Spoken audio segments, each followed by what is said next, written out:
in the synthesis of yoga entitled Self-Consecration. We spoke how yoga is not to be taken as a pastime or a technique to be developed in one's spare hours, but it is a whole-time occupation, indeed a preoccupation. Yoga, we said, is a new birth, a birth from out of the limited existence in ignorance and imperfection into the vast life of light, knowledge and bliss. We also consider that the door of entry into yoga is not the same for everyone. It can come through many ways. One may awake to the truth of yoga and the necessity of practicing it as a result of some inner door opening, or as a result of an impact from a mighty personality, or some shock in life forcing you to awaken to the impermanence of worldly life as it is, and to the possibility of leading a larger and a deeper life, not susceptible to the shock of circumstances of the external life. Whatever the door of entry, it is imperative that the whole being must take to yoga. At any rate, the integral yoga demands that there has to be an integral acceptance. Yoga cannot be led only in the mind or only in the physical body. The mind, the heart, the will, all of them have to assent to the demands of yoga and have to collaborate with goodwill towards the cultivation of yogic values. We also observed that the first condition of doing yoga is to reverse the direction of our existence. Normally, the eyes of man, the mind of man is turned externally, outward, extrovert. By persistent will, our energies have to be turned within, inward. They have to be introverted, directed towards the soul. And then we observe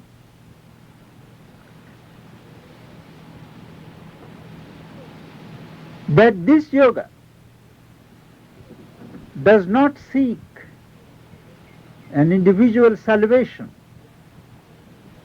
beyond this world into some paradise elsewhere. It does not reject life as a falsehood or as an inferior existence. It looks upon the world and the universe as a manifestation of God. It has to be fully possessed in the spirit and in the light and the consciousness of its maker. We recall Sri Aurobindo's exhortation, reject not the body of God, O God lover, take it to thy joy. His body is as delightful as his spirit.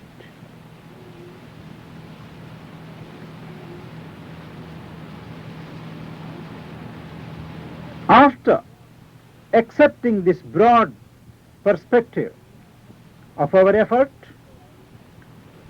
we awake in the process of yoga, in the process of self-observation, self-purification and self-discovery, that we are not what we normally think to be.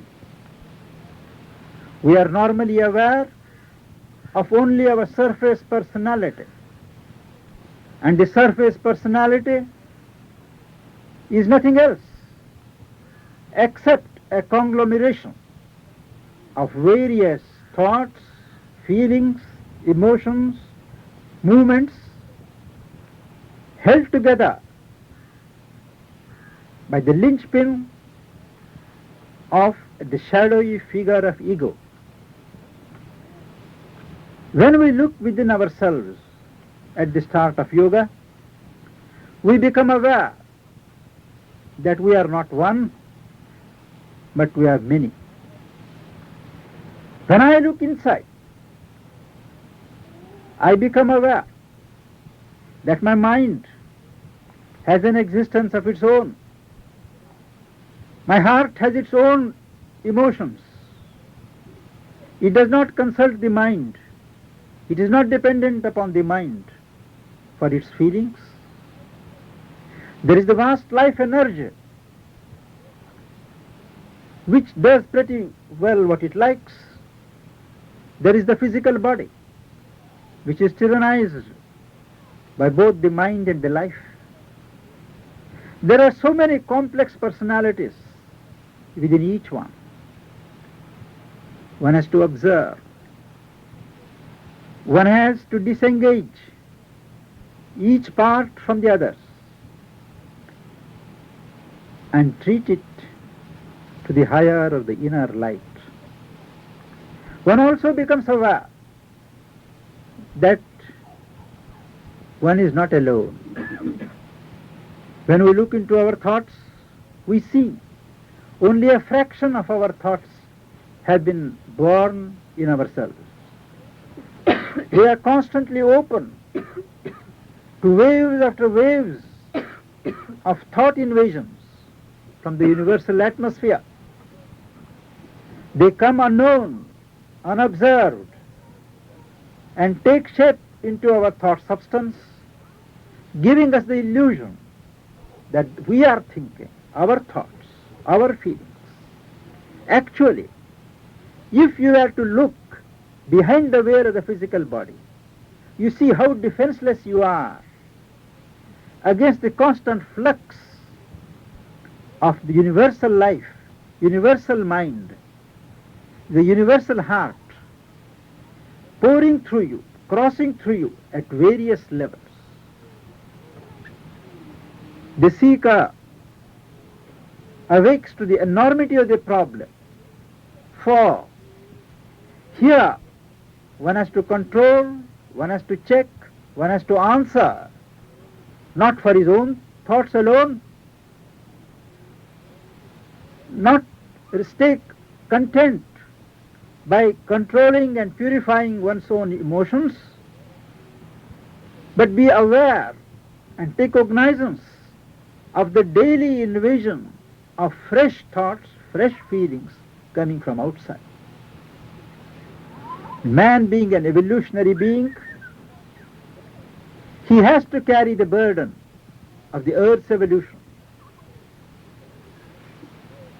If I control one stream of tendencies today, tomorrow there is another stream. That is because not only I am open to invasion from outside, but the entire past is there. the direction, the line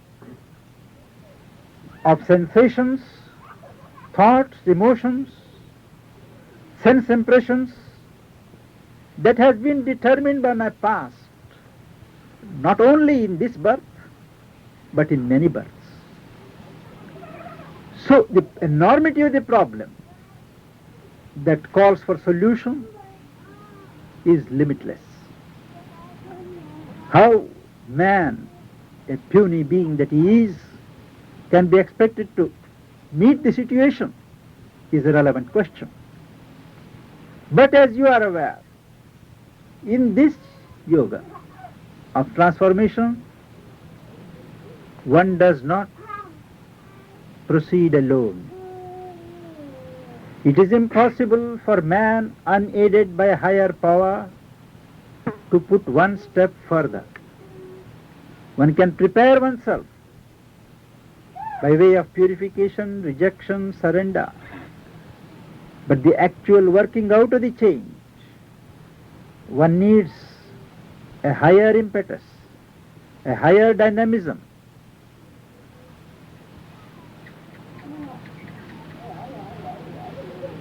With these provisos, when one starts, one has to lay equal emphasis on the mind, on the heart, on the will. The traditional way of emphasizing only one aspect of the personality, say the heart, to the exclusion of others, is not open to the sadhaka of the integral yoga. In the traditional yogas in India, in the yoga of knowledge, it is enough that the seeker uses his discrimination to separate the true from the false, the eternal from the transient, looks for Brahman, looks for the divine reality everywhere, and concentrates only upon it. He ignores all other things. He ignores his whole being except the concentrating mental faculties. The heart dries up. The life energies are bottled up. The physical body is ignored.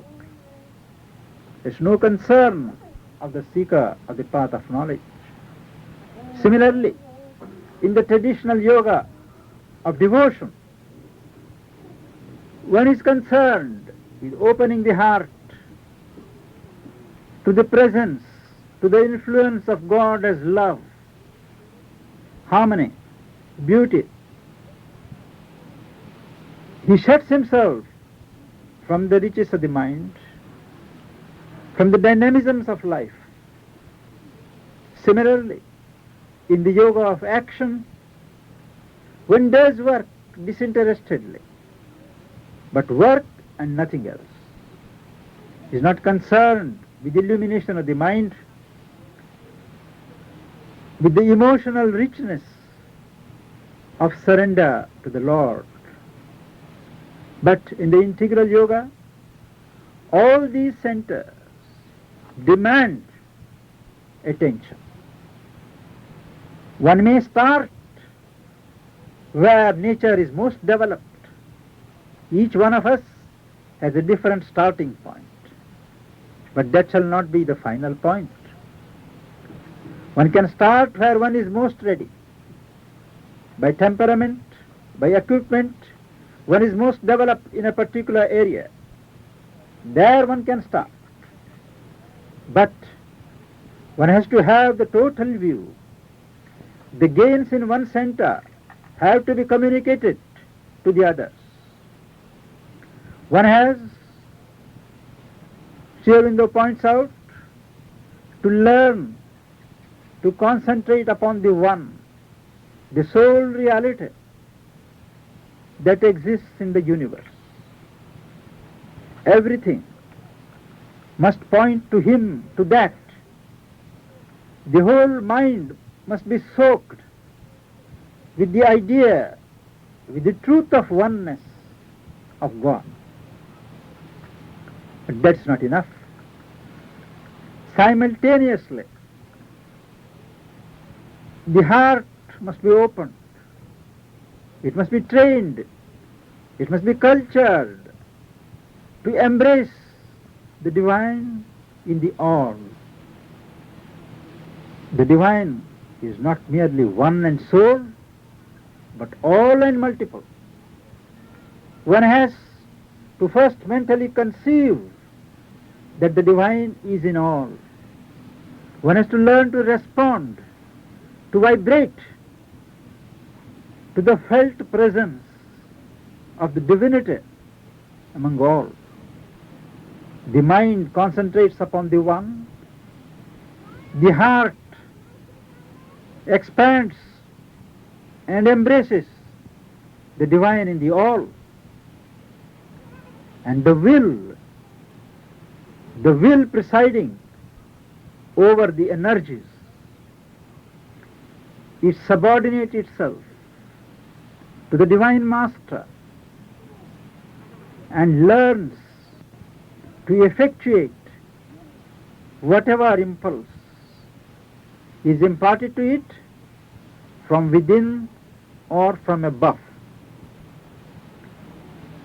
In this context, Sri Aurobindo notes that it is not enough to have a mental knowledge. Knowledge is necessary. To know what is what, to know what is not, is indeed indispensable. Otherwise, one does not know where one goes. But to know from books, to know from others who have had the experience, to know mentally is only the starting point.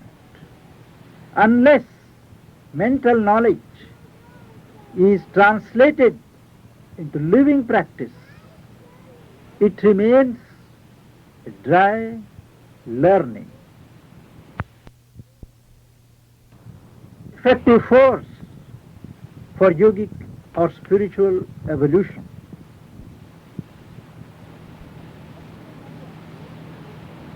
One cannot either segment one's realization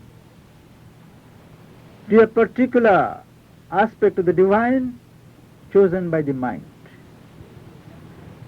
The divine, Sri Aurobindo points out, has many facets, many poises. The seeker conceives and approaches the divine as the supreme master, as the supreme lord, to whom he surrenders his whole being. But he is also aware that the divine is not limited to the personality of his conception. There are vast impersonal poises of the divine through which the divine is spread and manifest.